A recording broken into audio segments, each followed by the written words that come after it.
Hey everybody, it's Felicia Stitzel with Vintage Wine Marketing and welcome to today's Wine Wednesday. So today I'm going to be talking about something that is my most favorite thing about the wine community, other than just the wine, is the events that we have. Because no two events are alike. I'm going to give you 5 tips today on how to make your event or festival one of the must-attend events of the year. So as I was a marketing manager for wineries here in Idaho, one of my absolute favorite things to plan was the annual wine festival we had. Because even though that there is a lot that goes into it, so whoever's in charge of planning it, good luck. But it was because when you put everything together and the guests start coming in and the music starts going, it all comes together so beautifully and it's all worthwhile. So my first tip on how to make your winery festival or event one of the must-attends is start planning early. Something like this, to do it right, takes a lot of time. So if your festival is in August or July, start planning in October or November of the year before. But most importantly, have lots of things to do. You know, your wine guests, they want to be able to walk around, they want to look at stuff, but they also want to be doing stuff. The more events that you have that are family friendly, you're going to bring in a larger crowd just because you are opening your doors to families of all ages and sizes. So when you don't have to worry about getting a babysitter, there is more likely of a chance that you are going to bring out hordes of families as customers versus just the girls' day out. My second tip is vendors. I cannot stress this enough. Your vendors are going to make or break your event. Obviously, you want to have wine that will also kind of play into it. But the reason why I say vendors is because when your guests are going around and they're looking at stuff, they want to be able to see different things. So have lots of them and have a wide variety, because now, not only are you promoting your event, the vendors who you invite are also going to promote your event. So there's a lot of cross-promoting going on, and you're going to be able to reach targeted demographics that you wouldn't have been able to if you were just promoting on your own. They are bringing in their customers to your event. So my third tip is going to be just a little on the touchy subject for some wineries. And bear with me, but my third tip is think outside the box. And what I mean by that is don't just serve your wine.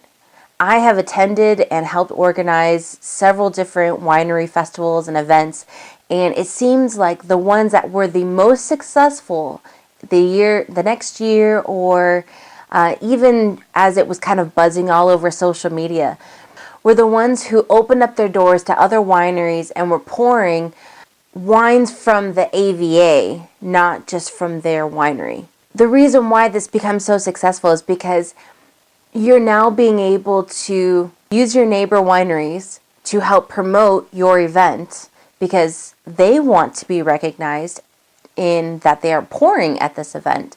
But you are also giving your customers a really unique experience of being able to taste a lot of different wines from your area. So if you wanted to have a Northern California festival, I would absolutely suggest for multiple wineries to come together and put this on.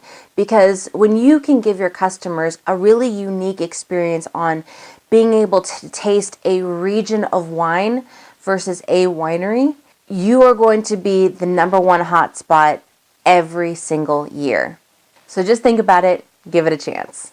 My fourth tip is kind of a no-brainer, but live music, and have a lot of it.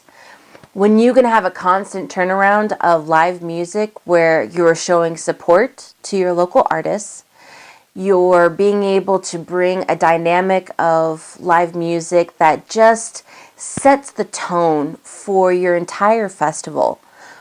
But it also is going to, once again, bring the customers and the viewers of the bands to your event, because their followers are going to follow them wherever they play. So if they're playing at your event, you are now bringing another avenue of people coming to your event that might not have come prior to their favorite band playing. My last tip would be to give your festival attendees and your customers a unique insider experience of your winery. Because when you can include your customers into kind of the back end of what goes into making your wine, they are being involved with the next year's vintage of wine. Whether that be there's grape stomping, and there's barrel tasting, and there's bottle assembly, and there's a label teaching clinic. So you're teaching your customers how you label your wine bottles. If you do it by hand, or you could choose to do it by hand or do a special barrel or batch. The options are endless. I attended one winery event where they actually had, at their festival, you would attend the festival and you would buy a ticket to go and help pick grapes. And then you would pick the grapes and you would take them into the cellar. Like, you would take that one tote of grapes and you would kind of see it all the way through to the point where it's right before they're getting crushed. So when you're able to bring them in, this is absolutely gold. Because as I've talked about in previous videos, is especially this upcoming generation of the millennials who are now starting to get involved with the wine industry, they are looking for an experience. So the more experiences that you can give them in a single location at a single festival, this is going to be something that they're going to go home, they're going to post about on Facebook, they're going to share your event, they're going to check in, they're going to tell their friends and family, and this is going to grow your attendees year after year after year, because you're able to give them such an experience that it is one they're never going to forget.